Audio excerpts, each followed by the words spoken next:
Hello guys, welcome. We are here in the library today. I hope you're all doing well at home and in good health.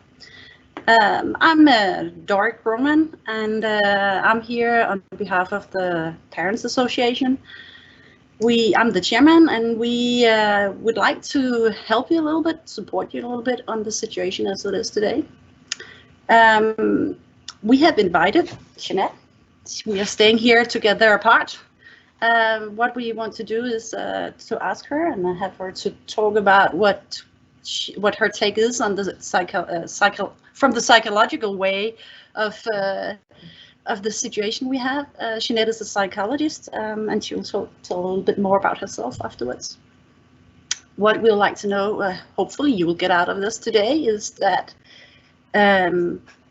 you'll get a take on what is actually going on in this very particular situation we are in. And you are free to ask questions in the chat. Dom is sitting here and taking care of all the technical stuff. We'll try to post as many as possible, and I'll do that on behalf of you guys. So take it away. Thank you so much. Thank you so much. Hi, I'm Jeanette, and I'm so happy that I'm invited to be here with you doing this kind of speech teaching. It's in a new way for me too. I don't know how new it is for you, but it's new for me. I'll do my best, because now I'm out of my language comfort zone, but I will do my best to talk to you and explain and try to get around what you might need to hear and what you want to hear and the questions that you have. I have a small company. It's called Center for Stress og Trivsel, and I had it for about 25 years. And I work with stress and thrive in my everyday life, both as an organizational psychologist, but also in a clinical way where I talk with people. I both talk about work-related stress, but also everyday stress as we might experience right now in the homes. What we are going to talk about is the reality right now. The reality right now for all of you is that we are grounded at home. We are not allowed to get very much out of our homes. We have to be together at all time, trying to figure out how we can do that in a way where we don't get on each other's nerves, where we can actually support each other and find the best way to manage this special situation that we all are in right now. On Danish television, DR, the channel DR, there has been given 5 advices. And I will start out by talking about them. I need to have a little drink. The first advice is that you have to be aware that it's natural to have emotions. It's natural to be worried or to be afraid about the situation that we are in right now. We are all, we are all in a new situation, and we are up against kind of an invisible virus. So it's very natural and normal that we will react to that. Advice number 2 is that you have to talk with each other. You have to talk about that, of course. The situation that we're in, about the virus and how we can manage it, but you also have to talk about everything else. It's not all about that, because now you have the perfect opportunity to get to know each other in a very deep way, because you have all the time in the world together.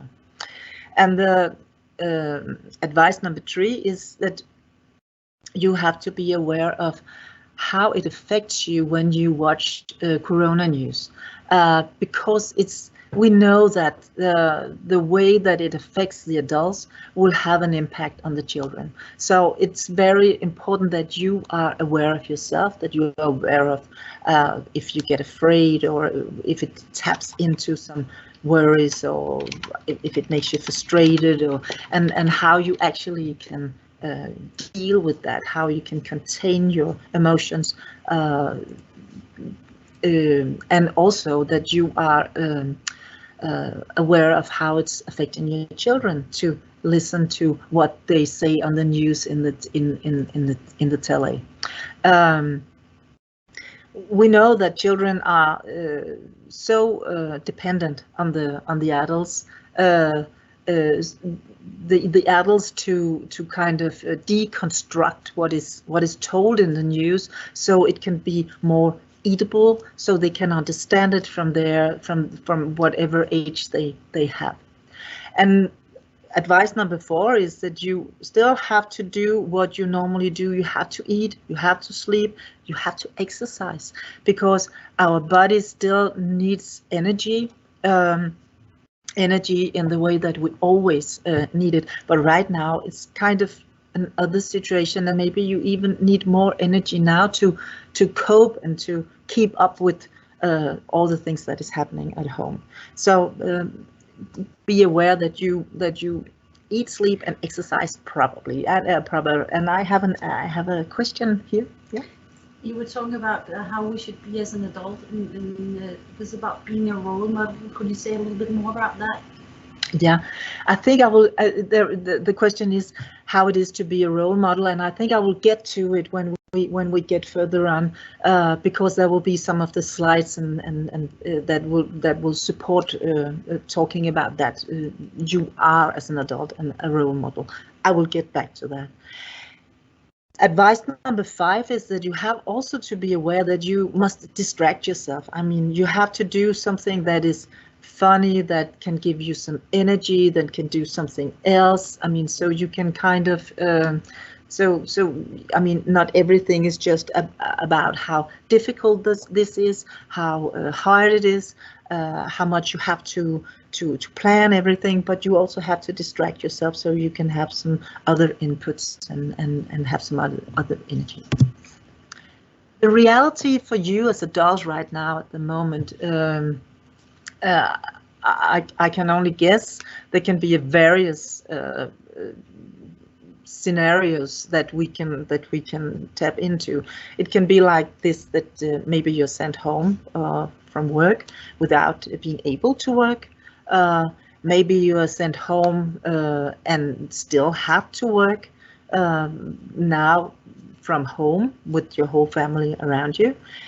You might still be working outside home. I mean, go out every morning and get home every afternoon. You might even be dismissed from work. We don't know that.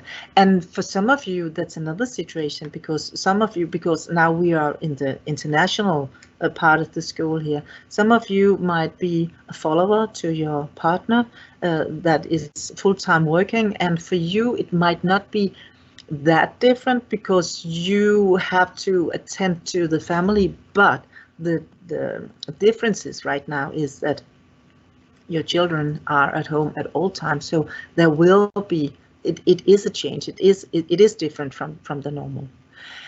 What counts for everybody is that your children are at home at all time right now.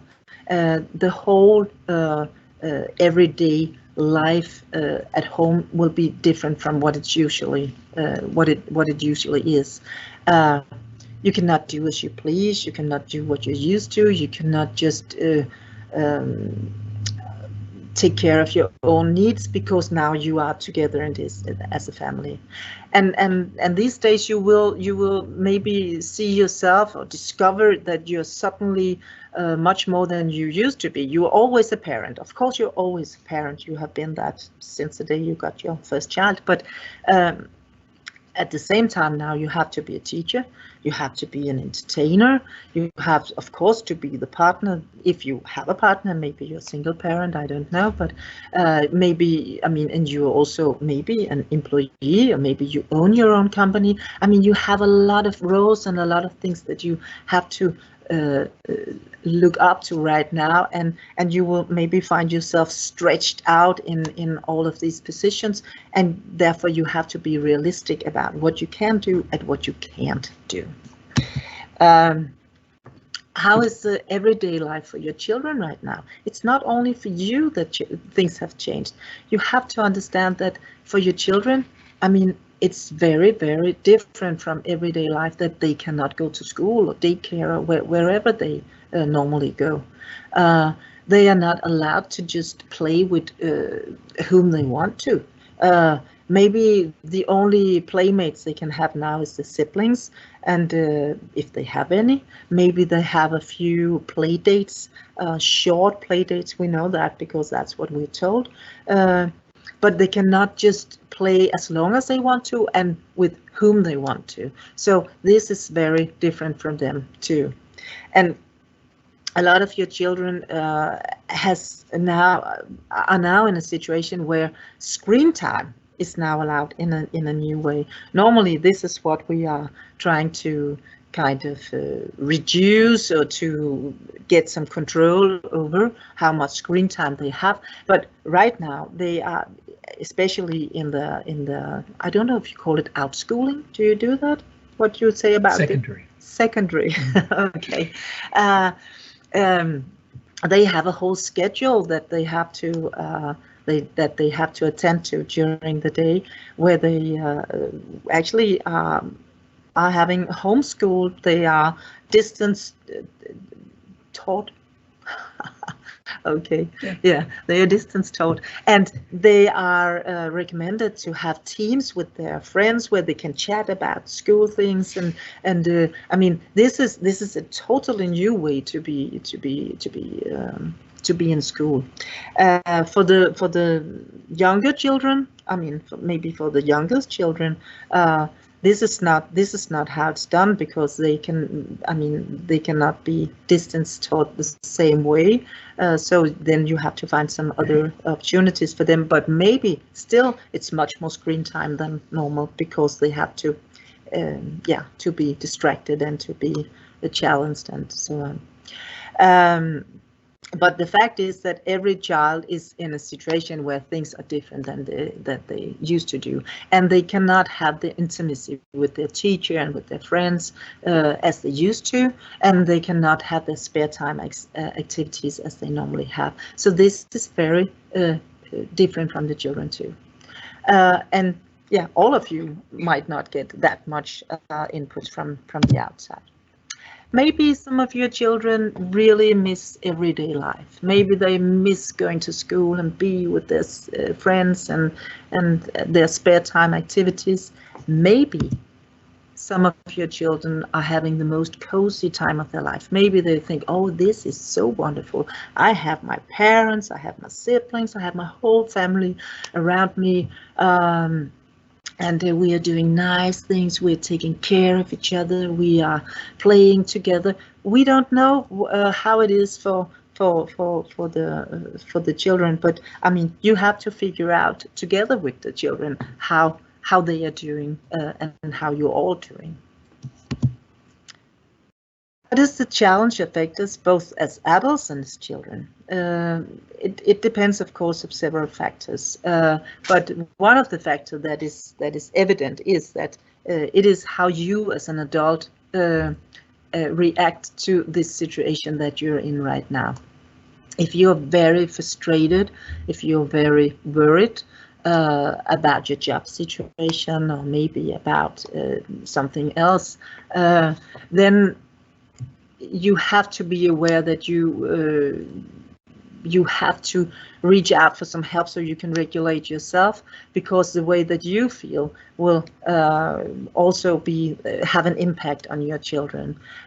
Because when we are very frustrated, and when we are angry, when we are sad, we will sometimes kind of project our emotions to our surroundings, and we have to be aware, no, this is nobody's fault. We have to figure out how we can be here. So that's why the adults really, and this is kind of the role model talking here. It is, as adults, we have to understand that we have to show our children the way of how we deal with a difficult situation or a different situation, how we can manage, how we can be together in this, how we can have emotions as anger, fear, sadness, boredness. Is it called boredness? I hope so. I mean, how we can be with that together. We have to show the way for our children. And of course, it starts with you, because you are a role model, not in what you say, but in what you do. And one of the things that you can do to help out the situation for your children and for yourself is to create a structure for every day, both for school work life, but also for spare time. How can you actually make plans for both situations, because everything happens at home? We know that if you're having an overview, it's much easier for you to plan. And when you can plan, it's much easier to find out which coping strategies you have to use in several situations. And overview and coping strategies, they are the antidote to stress and frustration. So being a role model just brings on another task to my life. How do I deal with that? So that's it. Yeah, I forgot to say that. I know that maybe some of you will sit there and be frustrated, because now you're not only a parent and a teacher and an entertainer and a partner. Now you are also having to take on the responsibility as a role model. I mean, you always have that, but now you might be more aware of it. And I mean, this is what we have to do as grown-ups, and we have, and as adults, as parents, and we have to understand that. I mean, you have to be realistic about your resources, and you have to be realistic about the time that you have, so you cannot do everything as you used to do it. You actually have to pay attention to yourself as well, so you can be the role model right now. If we take a little look at, upon on stress, then we must understand that stress is not a sickness, but stress is a reaction. It's a reaction to the situation or the conditions around you. And when you are distressed, then you will produce stress hormones, and you will be affected both biologically, physically, mentally, and emotionally. And what the pressures or the stresses can be right now could, for example, be that you have, when you're in this situation, you think that it's more than you can actually manage. Maybe you think that this is too much, both being teacher, parent, partner, entertainer, role model, all in one. I cannot manage. Maybe you feel the pressure of this, and this can very easily make you produce more stress hormones. Or when you get afraid, when you get worried, I mean, worried about what will happen with this virus, what will happen to my family members, what will happen to the people that I cannot have here around me, or what will happen afterwards, what will happen with our company or with our store or whatever. I mean, of course, all these emotions will have an impact on you, and you will begin to produce more stress hormones. And if you feel that the resources you have is lower than the demands you are being faced with right now. This is what happens for all of us right now. And what you have to know is that adults have more resources than children. It is like this, that our brain develops from fetus all through our life, but we can first talk about a mature brain when we are around 20 or 20 years of age, and it means that all of you that are listening to this right now have school kids, and they will be under that age. That brings us to this understanding that none of the brains are fully developed yet. The younger you are, the less developed will the brain be. The younger you are, the less complexity can you contain and deal with. The older you are, the more complexity can you deal with. And as an adult, we are, hopefully, or you have the ability to contain a lot of complexity and look at strategies and to understand connections in a more complex way than your children. So it's all something that has to do with your experience, with your former life experience, of course, and with your coping strategies and so on. And this too is a part of being a role model, because the understanding that you have, you shouldn't take it for granted that your children understand the same thing as you do. You have to understand that you have to be the role model for how we can understand the situation. So if, for example, you have a smaller child that is very worried about, what about Granny? What about Granny? I'm so afraid that Granny won't make it, that she will be sick and that she will die from this. Then it's very important that you understand that you have to really meet your child. You have to meet your child in a very present way, but simple way. The younger your children are, the more simple you have to meet them. So this will, for example, be like, oh, I can really understand you. Me too. I'm also worried about Granny. But I will tell you what we do. This is why we actually don't get to visit her these days. This is why we keep away or stay away. This is why when we go and do the groceries for her, that's why we put on these plastic gloves, and we handle the bag with care and put it outside her door. So you kind of deconstruct your actions, because this is coping strategies. So your children can understand, this is why, and then you can help them to relax. If you are too complex in what you're talking with your small children about, then it will be too much, and they might not handle it. Another little thing that I would say, I will make a little point to now, is that if your children come and say, oh, I'm so afraid, I actually showed you the way I think we should meet each other just a moment ago. But if they come and say, I'm so afraid, it's very important that you don't say, oh, you should not be afraid, because if you say you should not be afraid, then you don't listen to your child. They are afraid. So the little turning, the little different way, a changed way to do it is to say, oh, I understand and I can see that you are afraid. And maybe you have it the same way. And if you have it the same way, you tell your child that I have it the same way, and this is why we do this. And maybe you just say, I can see that and I can understand that. Come, let's talk a little bit more about it. So you actually meet your children. It's the adult that are capable of regulating the impact on the situation of your children. And what impact does stress have on our brain? I'm now giving you a very pixie book-like version of the brain, and it's important that if some of you are neurologics, I cannot say that, doctors or have something to do with that. I mean, it's very important that you understand this is the pixie book understanding, so it's more easy to see the different functions from the different parts of the brain.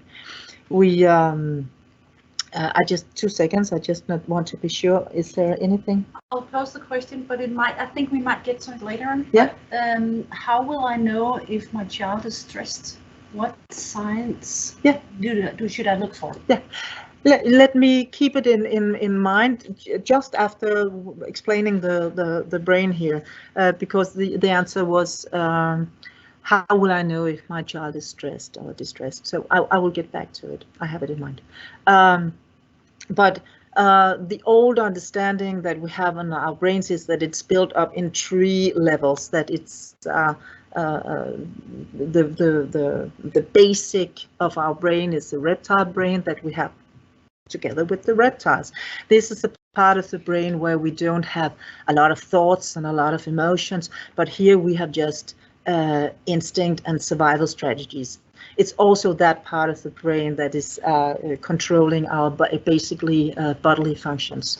But it's that part of the brain where we have survival instincts. So, I mean, when we are really distressed, we will get down in our survival. And this is where we have, I mean, if we don't have our higher functioning brain together here, working together with this part of the brain, this is where it can be very difficult to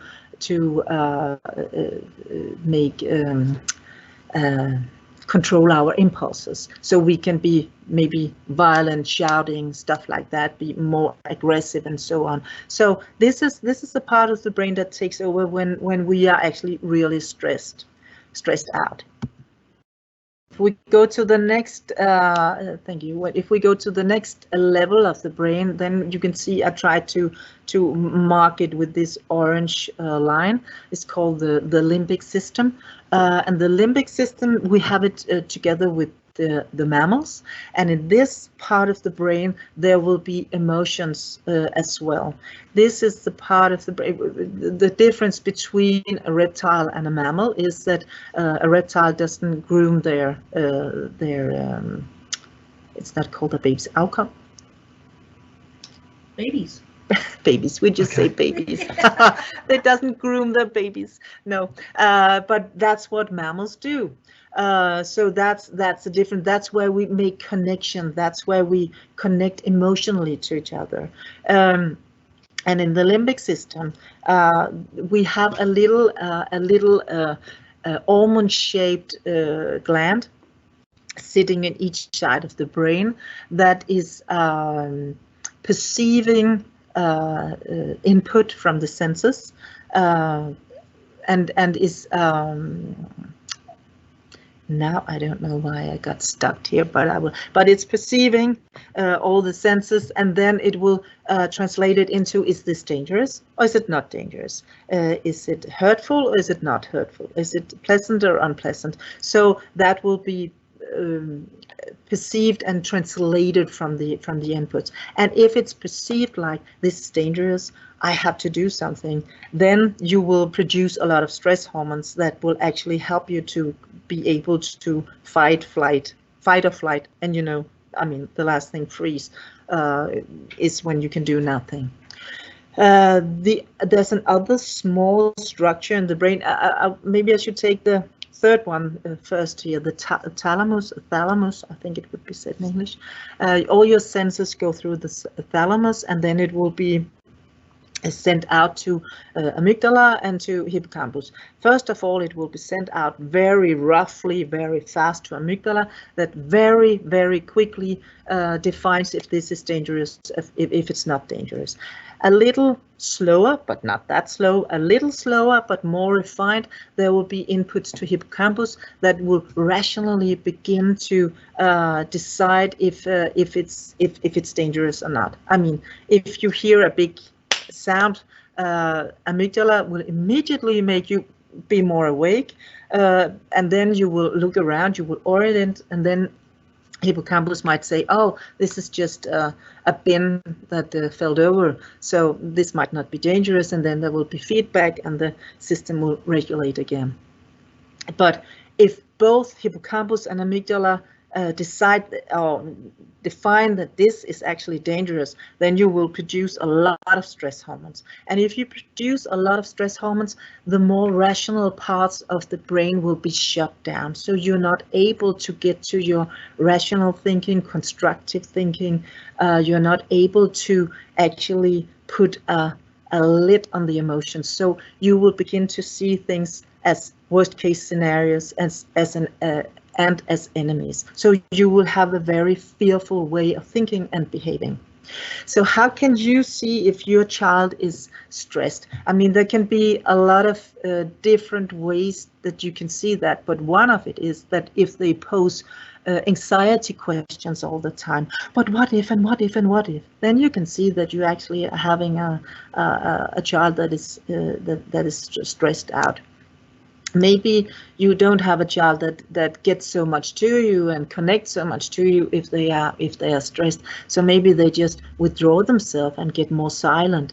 Maybe they get more emotional, crying and maybe push you away. And so you have to be aware of changes. And the most important thing here is that you stay in connection with each other, not forcefully, of course, but that you stay in connection with questions and being there so you can help your children or your child to contain what the fear might be about.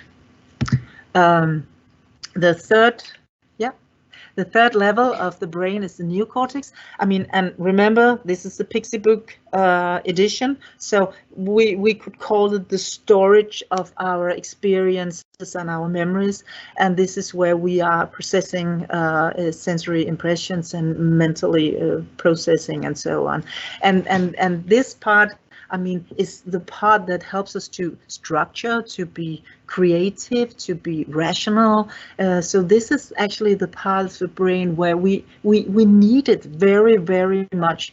We always need it, but right now we need it more than ever, because if we get totally overwhelmed by our emotions, which is a possibility if the stress hormones takes over, then we can be much, much more emotional. But we need our more structured part of the brain to kind of deal with the situation and to structure it and to be together with each other.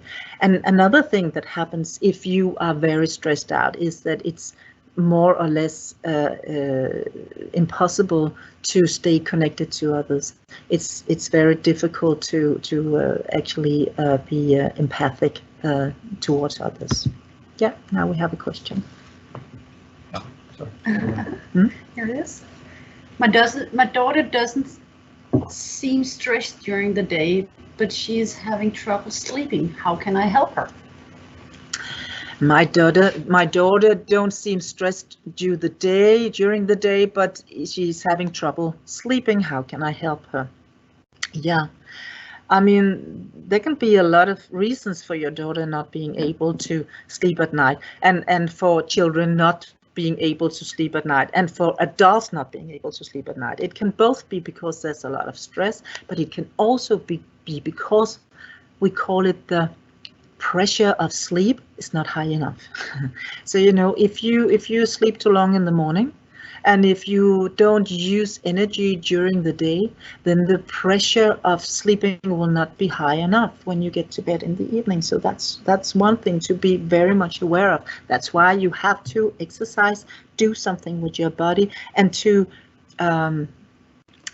challenge yourself both mentally and physically during the day. So this is one answer. The other answer is, of course, that it might be because of thoughts, stressful thoughts and stuff like that. And then I see no other options for you right now than to talk about it and to be there with them and talk about what happens when you get to sleep at night. And don't get into that tempting thing as laying in bed together and watching Netflix the whole night through, because then you will be very sleepy in the morning, and then we have a problem that will just, go on. Yeah. And to add to that, sometimes they will get to sleep and then they wake up during the night. Yeah. Because they kind of that up around 4 o'clock. That's the time where you start thinking, and the kids do too. So there's also a question about maybe they fall asleep and maybe they wake up in the middle of the night. And if they wake up in the middle of the night, I mean, you have to tell them, I mean, again, due to age, that you can invite them to come and talk with you about it, even if it's in the middle of the night. I mean, and you can, I mean, if it goes on and on, maybe you can take some special precautions during the afternoon, night time, before sleeping time. I mean, but and that's another thing. I will tell you that we are talking about general things here, but some of you might find that you have special needs. You need special advices from professionals, or that you are actually in a situation where you need just to talk with somebody about it. And I cannot encourage you enough that you should reach out for your friends and for your family, and maybe even for professionals. I mean, there's a lot of therapists and psychologists sitting right now and will be able to give you an online session if you need that, where you can talk about your specific challenge in this situation. Thank you. So let's talk a little bit about fear, because fear is what is underneath stress. So this is what kind of inhibits or starts the stress hormones to start to be produced in a in a extended way. So what the knowledge and experience can regulate fear. So the more we can get in touch with the higher brain functioning, the easier it is to regulate stress. So the more you can find rational understanding, you can have structure, you know how to manage, and so the less possibility will there be for the fear just to break through everything. And I'm not talking about some of you, I mean, maybe have anxiety problems or something like that. So I'm not talking about that. I'm talking about how it's normally understood. But if fear is not regulated, we will begin to see images. We will see worst case scenarios. We will have behavior and way of speaking with fear involved in it. And we will be reduced in our creativity because it's not possible to think creative if you are stuck in fear. So it's actually very important that you reach out and get some help to be regulated if this is what is happening with you as an adult, because the only way you can help your child regulate and have a normal life right now, it is that you can actually be there and see them and hear them and help them to contain. And it's impossible if you are totally lost in fear yourself. And we are, as you can see on this little drawing that I put on the slide here, you can see fearful grown-up will actually have an impact on the child as a fearful, so the child will know that we have to be fearful here as well. I see I have a question. Mm-hmm. So what about, can you as an adult, you can be sorry, you can be sad, can you share your feelings, and how is that appropriate to do that? So the question is, if you can you show your own feelings and emotions as an adult in front of your child? And of course, I mean, of course you can show your emotions and feelings, but the way that you can do it in an adequate way right now would be that sorry, yeah, I'm shaking the table here. I'm sorry if you think that there's an earthquake going on.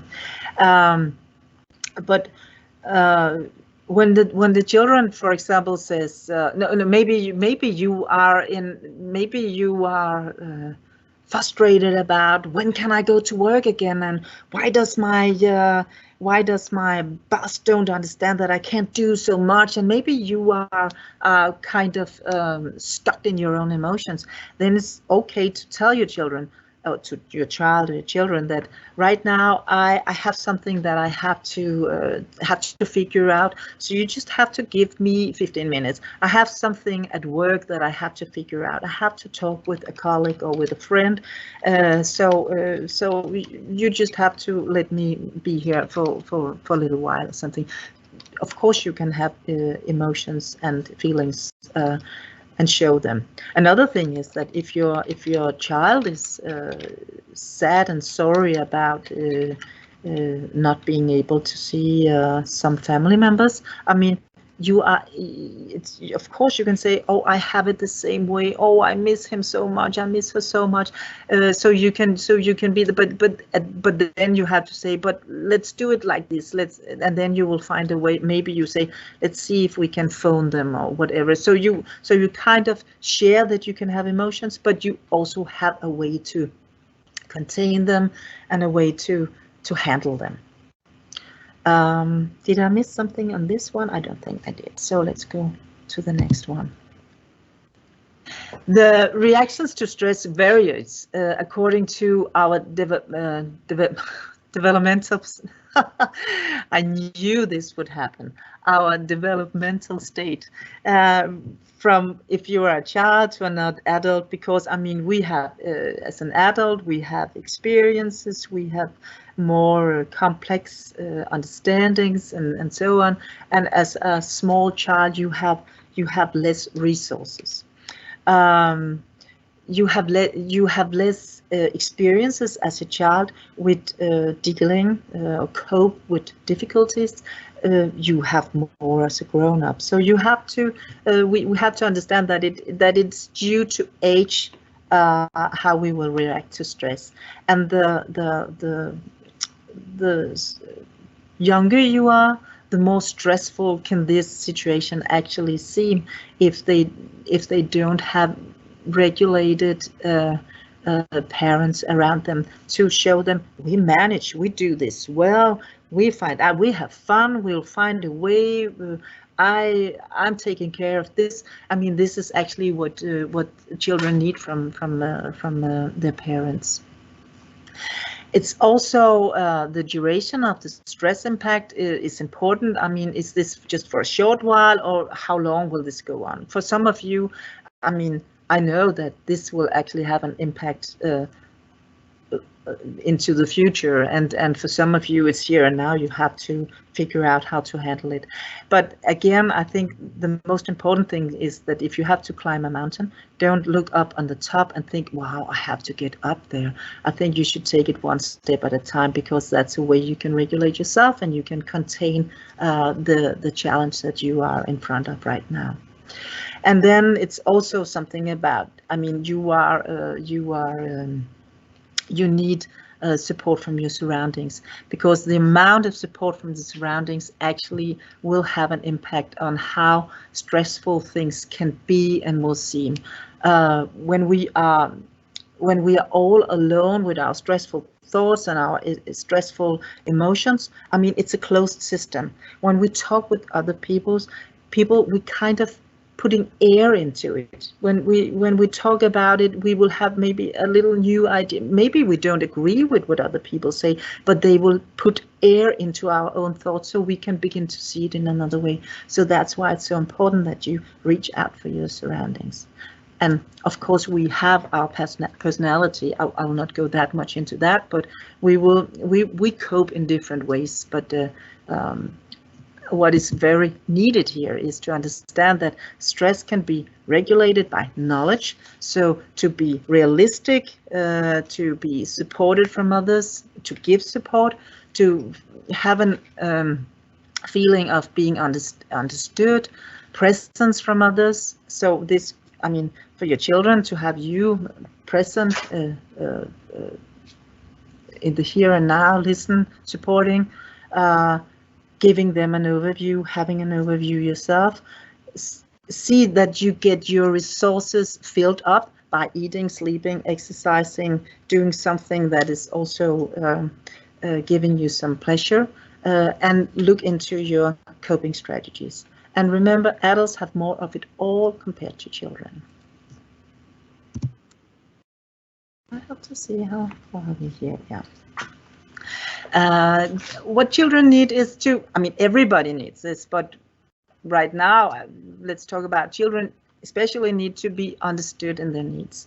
They have to be listened to with presence and understanding. So I'll get a little bit back to this. If your teenager comes and very frustrated because he cannot see his girlfriend, I mean, it's very important to meet that need and to meet the frustration and say, honey, I can really understand this. I understand that you miss her. You haven't seen her for so long, and it has never been like this before. I really understand you. And I'm sorry that it has to be like this. But please don't let all of your frustration get down on me, because I will be here for you, but I cannot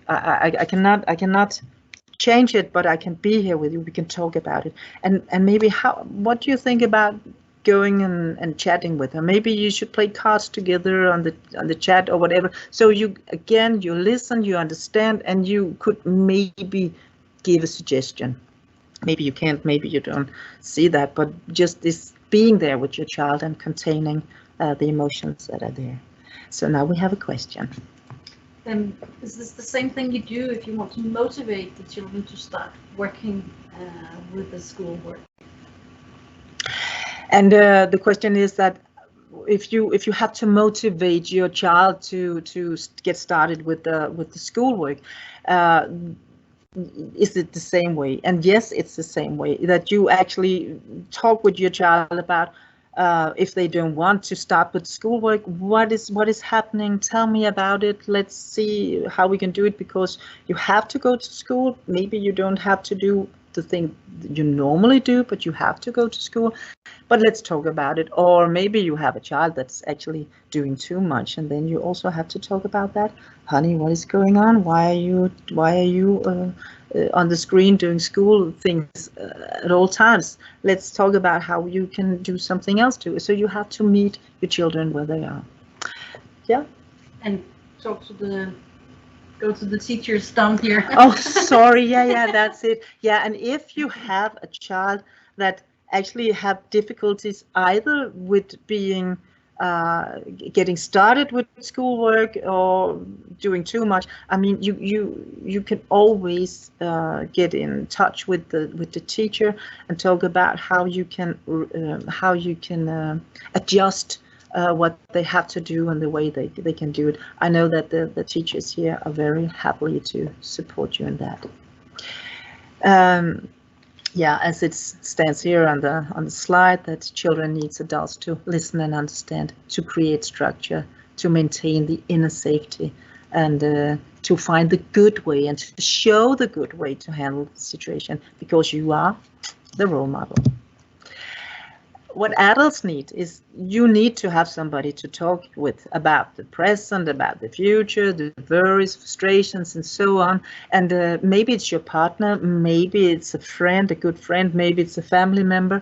Again, you have to reach out and find somebody to talk to. And again, maybe you need a professional. We don't know, because I don't know what situations you sit in. But I mean, don't think that you have to work it all out alone. You have to talk with each other.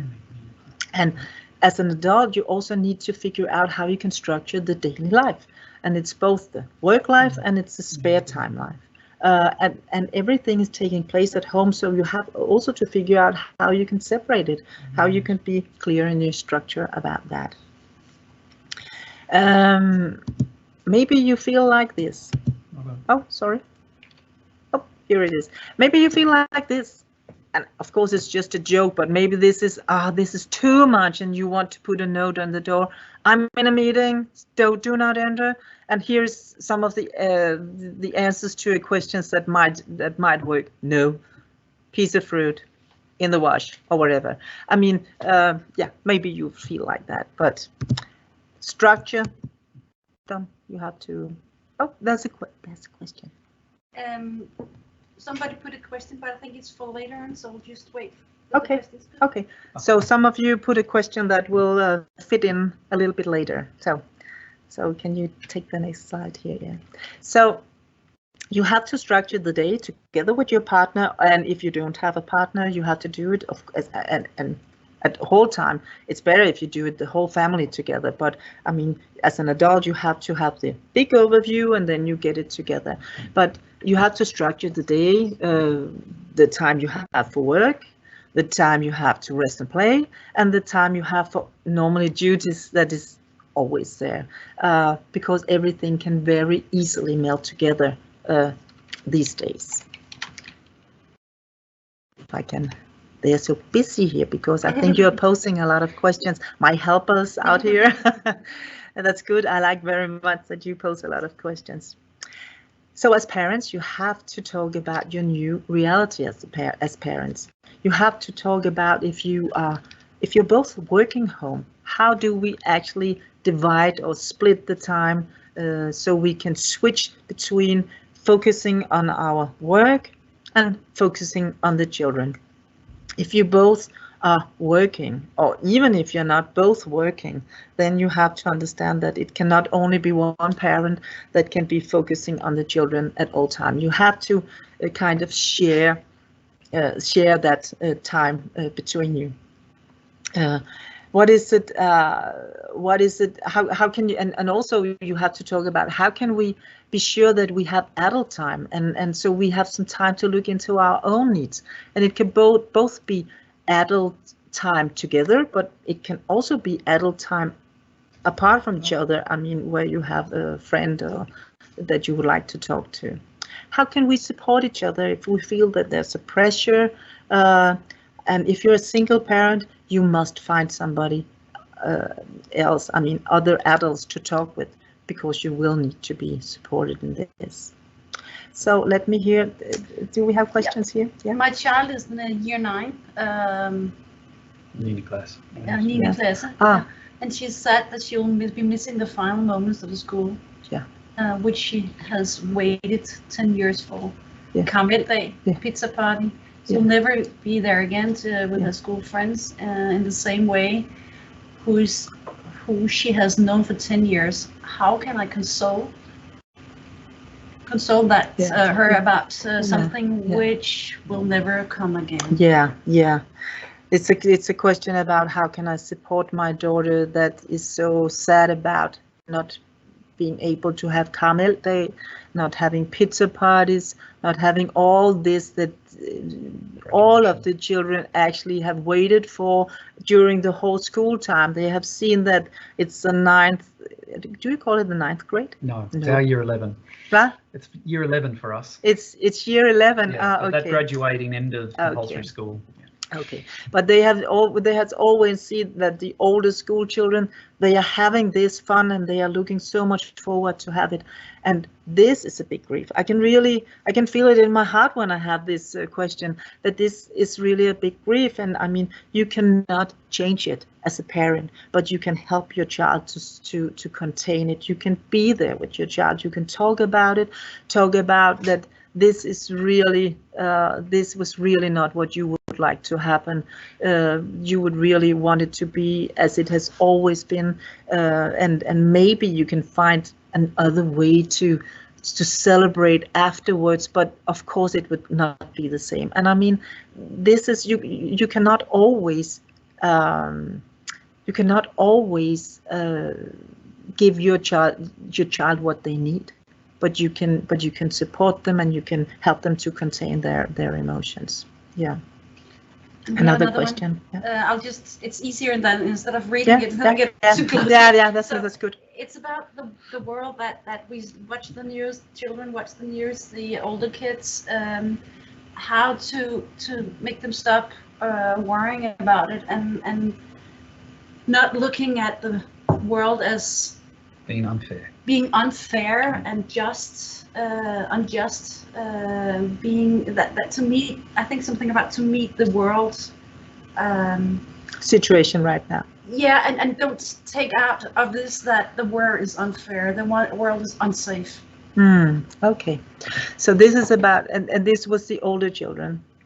Yeah. Older children are seeing the news. So the question is about how can I help my child to contain the news in a way where they don't feel that the world is unsafe and the world is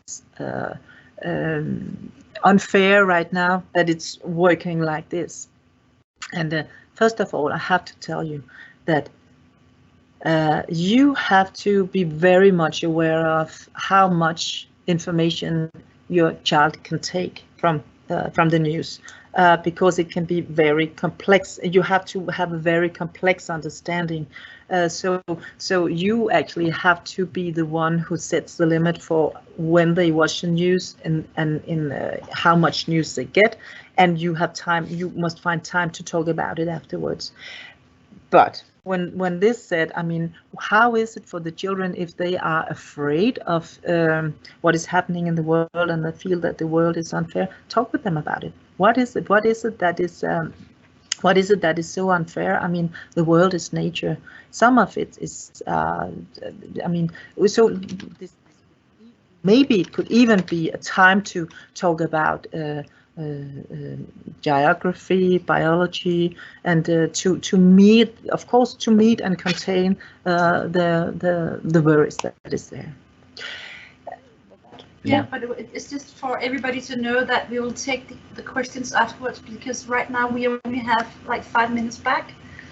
So I suggest that if we can just, you said spending maybe you finish your presentation and spend 10 minutes more than we were scheduled for. So if you we're running a little bit out of time here, so we will. I will finish my presentation, and then we can have questions afterwards. And hopefully you can stay maybe 10 minutes longer, because then we will take questions afterwards. So I hope that you can manage. And if you cannot have the time right now, then you can view it afterwards, because it will be posted as a link. Yeah. So the most important things that we have to focus on right now is that you have to talk with each other. You have to listen. You have to listen in a way where you don't kind of push worries away, but you have to listen. And also in a way where you don't get overwhelmed with the feeling of not being able to help or to manage the emotions that will be in your children or in your partner. So, but you have to understand you cannot fix this, but you can be there. You can talk about it together, and you can see what are we doing. And we are doing a lot in Denmark. We're doing a lot in the rest of the world right now to try to manage this situation. And I think you have to deconstruct that with your children as well. So when you talk with your partner about how do we deal with this, how do we structure, or if you talk with another adult, and when you are planning, then you have to have this in mind. Our children go to school. How much can they do themselves? When do they need help? What do they need help with? And you, of course, as a parent, has to be very much aware that you don't demand too much of your children. And it both means in time, and it means in pressure on what you think they have to read and do and manage. So don't put too big a pressure on them. And on the other hand, if they really think it's hard to be taught this way, then you have to support them in beginning to use this new way of being taught.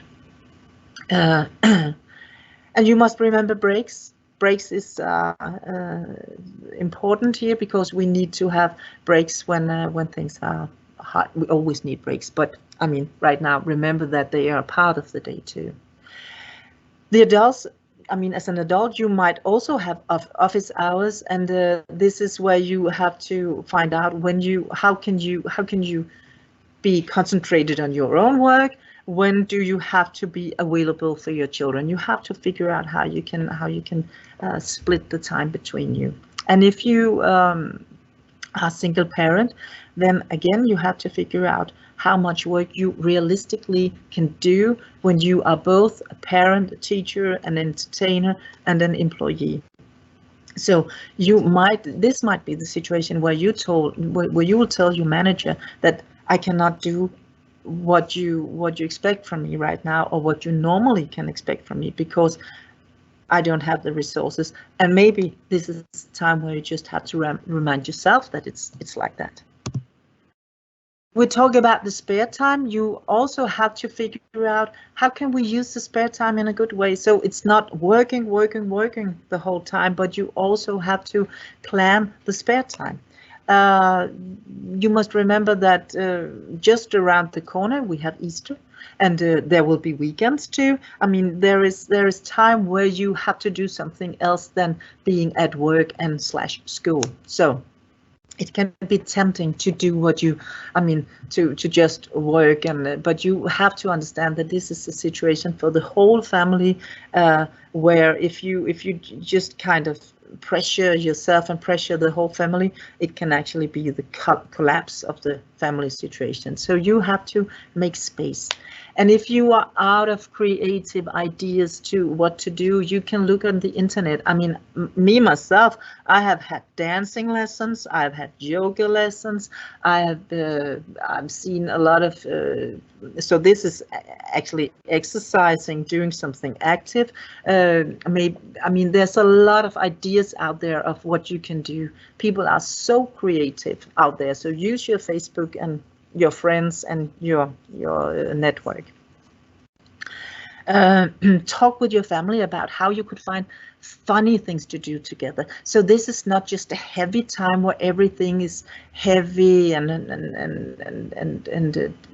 depressing and hard, but also find a time to say, maybe we will never ever have a time like this again. How can we make it a fun time? How can we make it easy and light? How can we find things to do together that is positive? And remember that even if you have a 2-year-old and a 13 or 16-year-old in the family, and you as parents, everybody has to be heard in what their needs might be together. When you're talking about everyday life, I mean, what you always have to do, you have to make food, you have to clean, involve everybody in the house according to their capacities. We cannot all do the same, but let's be involved. Let's be in this together. Yeah, and let me take the next one. The next, okay, can you change it down? Thank you. The next slide here is good advices. I think it's a very good idea to establish family meetings once a day where you're talking about what are we going to do tomorrow, how do we structure our work, school time, and how do we structure our spare time. So you sit together and you listen to every family member's ideas, needs, interests, and figure out how you can make it fit for all of you. This is also a time for family meetings to talk about what do we do when things get too much, when we are bored, so we don't put it out on each other, but we can talk about it so we can actually manage to be in this together, because of course it will be too much once in a while. So how can we manage together? Break up the day, be sure that it's not just the same, break up the day. And be realistic about your planning. You cannot do all the things that you usually do, and maybe you can have a poster where people can write or draw good ideas of what you can do together, or what you need to do. Yeah. Before we go on, this question relates to that. Yeah. When you have, how do you structure the day when you have children that have a defiant disorder or attachment disorder and children of multiple ages? Yeah. So the question is about when she sees that the children are deliberately sabotaging the routine. Yeah. Yeah. So I don't think any children deliberately do something like that, but they have so much inner frustration or energy, or that it's impossible for them to just to be in this home grounding with the whole family. Somebody's trying to enter the library here. We kick them out. So you have to, I mean, when you have children with special needs, you have to do what you always do to meet those needs, and now you have to do it even more. So I mean, if you have a child that has difficulties with containing their emotions, with being in these situations, you have to think a little bit more into how you can make physically activities, go outside the door, play a little bit more soccer, maybe making jump moves, playing things, so you can actually activate the body more, so you can activate the body and get it a little bit more tired, and you can activate the brain maybe in a appropriate way, so that you challenge your child so they get tired, because I mean, they have to use the more energy, so it will not just be a frustrating part in the whole family. Yeah. Okay. Yeah. And another question. This is where when you usually say that it's also here that you can reach out for help. And exactly. Thank you for reminding me, Dorit. This is also, I mean, if you have special challenges in your home, I mean, this is where you might reach out for professional help. I mean, this is much. If you have a child with special needs, I mean, this is really a hard situation to be in. And then again, I will advise you to reach out for help. Either, I mean, and maybe here it's very appropriate to say to reach out for professional help. How can we manage this time together? How can I actually activate my child? How can I meet my child with these special needs? Thank you. Yeah. So let's take the last slide, which is the first slide, and let's take it again. So now we have been around this. It's natural to be worried and afraid. I mean, we will all be in bigger or smaller amount right now because the situation is different from what it used to be. But as an adult, as a parent, you have to be much more aware how you can regulate yourself by reaching out, talking to others, to make strategies to cope with your emotions right now, so you can be the solid ground for your children. Talk with each other, that's it. And not only, I mean, this is adult time, children's time that's not only about Corona and being together, but it's also time to do something that is cozy. I mean, have chats with your friend, drink a glass of red wine, maybe not too much drink, but you can have, I mean, you can have fun with your friends also. You kind of took it away from me. I need to see the 3 last advices, but it's also be aware of how does it affect you when you watch the news, and how does it affect your children. And if it affects your children in a fearful way, I would reduce the time that they can watch news, and I would be very much aware of sitting together and watching it, and then to talk about it afterwards so they can contain it and understand it, and see how you cope with this and how you can manage. Remember to eat, sleep, and exercise yourself, because I mean you need a lot of energy to be in this special situation, and distract yourself as a family in the good way. Find something funny to do together in new ways maybe, and use the internet, use your network so you can find out how you can do it together. So thank you so much for this, but now we will go to the questions. Some of the quick questions is quick. Questions. How to handle bad conscience. How to handle bad conscience. If you feel, if you have a bad conscience about how much you can do and how little you can do and how will it affect my children, then I mean you also have to be kind to yourself.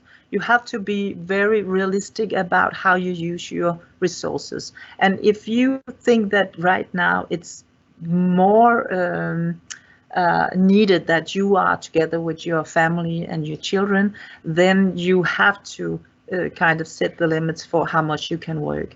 And if you think that you are having bad conscience towards your work because you cannot do too much, I would recommend you to take talk with your manager, or just to figure out how you can regulate this, because this is a different situation from normal.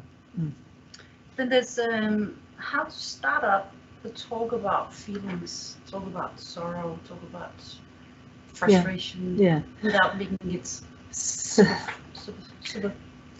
superficial. So how do we start up talking with our children and with our family about emotions and feelings? Because I mean, maybe this is not what you're used to do in the family. It's not because it cannot be there, but I mean, maybe it can feel a little superficial to start up a talk about that. But I mean, you can use yourself. I mean, you can talk about how you're doing yourself. You can say, oh, this is really a strange situation. Wow, I never knew that I could do so much, or I never know that I would miss my colleagues that much, or I never thought that I had to stay away from hugging Granny as I used to. You can start out by telling about how you feel about it. And I think it's so difficult, and I'm looking so much forward to when I can do that again. And then this is a good time to use the family meeting. And then you can ask your family, and how is it for you? What is difficult for you? What do you think is strange? And so you kind of get into talking about feelings and emotions about the situation. Yeah. Then we can kind of looking a little bit forward now. Now we're looking forward. Yeah, but they have 3 questions about it. Yeah. So from your point of view, what could you take away from this situation? Yeah. What is it when we come out on the other side? Yeah. So how is it when we come out on the other side, when we are out of this grounding, when the society starts up again? Yeah, of course we don't know, but I mean, we can have some perspectives about it. We have new experiences. I mean, we have new experiences with our family. Maybe, I mean, this is actually a time where you find that you get closer to each other, that you have deeper connections, and that this will actually be a positive things when you look back on it, because it changed something for you as a family. That could be one way. Another way is that, I mean, and it's more practical. I mean, we are all more technical now. I mean, I learn a lot these days about technical stuff and how I can use my computer. And I mean, we don't know what impact this will have on the future, but certainly we will take experience out, and it will be so interesting to see how we will use it in the future. Then when we look at our near future, it's soon holiday, so Yeah. we go from homeschool to home. Yeah. And this about going from, I mean, everything is happening at home right now, both work time and spare time and weekends and Easter and everything. And as I think we already talked a little bit about, you have to talk together about how can we actually, now we might have 4 or 5 days where we are off because it's Easter. How can we use these days in the best way? I mean, how would we like to plan it? What would the needs be? What would the wishes be? Is it now that we are going to challenge ourselves with a special game, or is it now that we are challenging ourselves with taking a trip to the wood and finding special herbs? Or, I mean, this is, you have to plan how can we use the days that we have ahead of us. You have to talk, and you have to know that there's a lot of time during the next couple of days. Yeah. And for the final one, because yeah, the final one here is we come back to another situation at a certain stage. Yeah. We for now it's after Easter, but we never know. No. How should we prepare for that? Yeah. So right now it looks like, I mean, the question is, what do we do when society opens up again? And right now it looks like if we behave, if we wash our hands, don't touch our faces, if we stay at home or go out only in small groups, that the society will open again after Easter. And we might understand that we have to use all the creativity and all the flexibility that we gained right now, that we experienced and that we understand that we have and can do right now, because it might be in a different way that we would wish. It seems, this is what I kind of heard, it seems like it's the children that will be taken care of first, that schools will open, and maybe it's the school children that have to do their exams and so on, and maybe we just have to understand that maybe not everybody's going to school at the same time. Maybe somebody's going to school one week and another group is going to school the other week. Maybe it will be like some children are going to school in the morning and some is going to school in the afternoon. We don't know how it will be, but we have to be aware that we should still expect that we have to be flexible, creative, and cooperative in the way that we can get back to normal life again. It will not be like we go from this life to normal life. It will be graduated, and as I maybe said earlier, don't expect that it will ever be the same, because we are changed after this. Thank you. Yeah, thank you so much. Thank you for listening, and I hope that you got something to reflect on. And I know that this will be put on your intranet, so you can watch it later on. Bye.